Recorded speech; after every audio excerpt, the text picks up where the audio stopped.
5 বছর চাকরি বাকি থাকলেও প্রাথমিক এবং উচ্চ প্রাথমিকে টেট পাস করা বাধ্যতামূলক। তো এরকম একটি প্রতিবেদন পূবের কলম প্রতিবেদনে প্রকাশিত হয়েছে। সম্পূর্ণ ভিডিওটি দেখলে সাম্প্রতিক এবং প্রাসঙ্গিক তথ্য সম্পর্কে অবগত লাভ করা যাবে। প্রাথমিক এবং উচ্চ প্রাথমিকের স্কুলের শিক্ষকদের অনেকেই 15 বছরের বেশি সময় ধরে প্রাথমিক স্কুলে চাকরি করছেন। অনেকে আবার 5 বছর চাকরি বাকি রয়েছে এমন শিক্ষকদের টেট পাস করা বাধ্যতামূলক বলে নির্দেশ দিয়েছে সুপ্রিম কোর্ট। আর এই নিয়ে ক্ষোভ প্রকাশ করেছেন শিক্ষক মহলের প্রত্যেকেই। শিক্ষকদের বক্তব্য, সুপ্রিম কোর্টের রায়কে আমরা সম্মান জানাই, তবে এতদিন চাকরি করার পর টেট বাধ্যতামূলক করা হচ্ছে কেন? সুপ্রিম কোর্ট সংবিধানের 142 নম্বর ধারা প্রয়োগ করে কর্মরত শিক্ষকদের জন্য কিছু বিশেষ নির্দেশ দিয়েছে। চাকরির বাকি মেয়াদের উপর ভিত্তি করে এই নিয়ম কার্যকর হবে।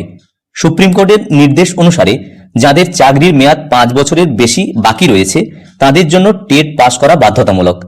আদালতের রায় ঘোষণার দিন থেকে আগামী 2 বছরের মধ্যে তাদের অবশ্যই টেট পরীক্ষায় উত্তীর্ণ হতে হবে। যেসব শিক্ষকদের চাকরির মেয়াদ 5 বছরের কম বাকি রয়েছে তাদের ক্ষেত্রে কিছুটা ছাড় দেওয়া হয়েছে।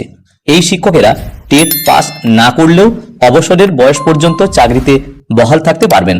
শুধু চাকরি রক্ষাই নয়, পদোন্নতির ক্ষেত্রেও টেট এখন অত্যন্ত গুরুত্বপূর্ণ হয়ে দাঁড়িয়েছে। যেসব শিক্ষক টেট পাস করেননি তারা কোনোভাবেই পদোন্নতি পাবেন না। চাকরির মেয়াদ যতই বাকি থাকুক, টেট পাস না করলে প্রমোশন মিলবে না। পদোন্নতির জন্য টেট যোগ্যতা এখন সবার জন্য বাধ্যতামূলক করা হয়েছে। কেন্দ্রীয় সরকার জানিয়েছে, সুপ্রিম কোর্টের নির্দেশের বাইরে গিয়ে নতুন কোনো নিয়ম তৈরি করা হবে না। ফলে কর্মরত শিক্ষকদের সামনে এখন একটাই পথ, টেট পরীক্ষায় উত্তীর্ণ হওয়া।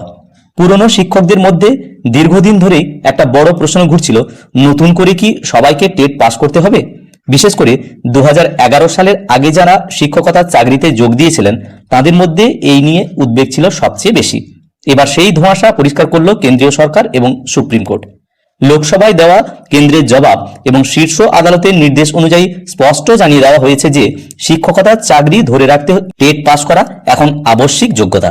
লোকসভায় কেন্দ্রীয় শিক্ষা মন্ত্রক জানিয়ে দিয়েছে, শিক্ষার অধিকার আইন 2009 এবং এনসিটিই এর 2010 সালের নির্দেশিকা অনুযায়ী প্রথম থেকে অষ্টম শ্রেণী পর্যন্ত শিক্ষকতার জন্য টেট পাস করা ন্যূনতম এবং বাধ্যতামূলক যোগ্যতা। সুপ্রিম কোর্টও এই বিষয়ে পরিষ্কার রায় দিয়েছে। আদালত জানিয়েছে, টেট একটি এসেনশিয়াল কোয়ালিফিকেশন, অর্থাৎ আবশ্যিক যোগ্যতা। তাই কোনো শিক্ষক যদি টেট পাস না করেন তবে দীর্ঘমেয়াদে তার চাকরি বজায় রাখা সম্ভব নয়। রাজ্যে বর্তমানে প্রাথমিকে কর্মরত শিক্ষকের সংখ্যা প্রায় 1,40,000। এর মধ্যে প্রায় 60,000 শিক্ষক রয়েছেন যাদের নিয়োগ টেট পরীক্ষার মাধ্যমে হয়নি। এই বিপুল সংখ্যক শিক্ষকের বড়ই অংশ 2006 থেকে 2010 সালের মধ্যে তৎকালীন নিয়ম মেনে ডিপিএসসির 100 নম্বরের ইন্টারভিউ বা পরীক্ষার মাধ্যমে নিযুক্ত হয়েছিলেন। ফলে তাদের টেট সংক্রান্ত নথি থাকার কথাও নয়।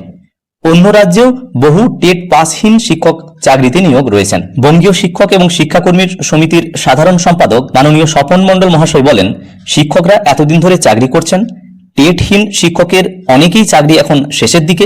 এখন এই নিয়ম কার্যকর করা মানে শিক্ষকদের চাপে রাখা ছাড়া আর কিছু নয়। ভিডিওটি প্রত্যেককে দেখার জন্য ধন্যবাদ। প্রত্যেকে ভালো থাকুন, সুস্থ থাকুন।